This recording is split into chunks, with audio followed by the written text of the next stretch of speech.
140 साल के इतिहास में अब तक का सबसे strongest El Nino effect Bharat में दस्तक दे रहा है। ये इतना ज्यादा स्ट्रॉन्ग है कि हमारे पूरे मानसून को प्रभावित कर सकता है।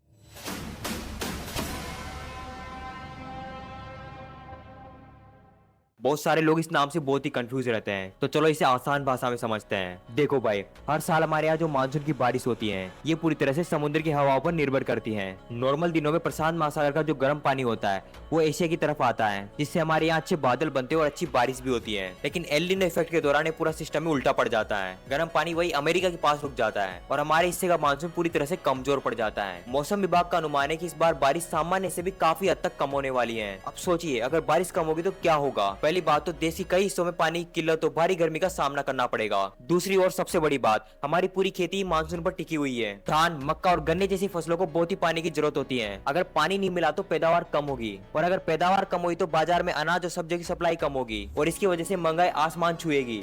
यानी ये सिर्फ मौसम को प्रभावित नहीं करेगा, बल्कि आपकी जेब को प्रभावित करेगा। हालांकि सरकार के पास इस बार जरूरत से 3 गुना ज्यादा अनाज स्टॉक में है, लेकिन परमानेंट सॉल्यूशन के लिए हमें खेती में मॉडर्न ड्रिप इरिगेशन यानी बूंद बूंद सिंचाई का इस्तेमाल बढ़ाना होगा। लेकिन यहाँ समझने वाली बात और भी है, विज्ञान में कोई भी भविष्यवाणी 100% पत्थर की लकीर नहीं होती। इतिहास में ऐसा भी हुआ है कि एल नीनो इफेक्ट बहुत ही ज्यादा मजबूत था, लेकिन फिर भी इन महासागरीय कुछ हवाओं ने आखिरी वक्त पर भारत को सूखे से बचा ही लिया था।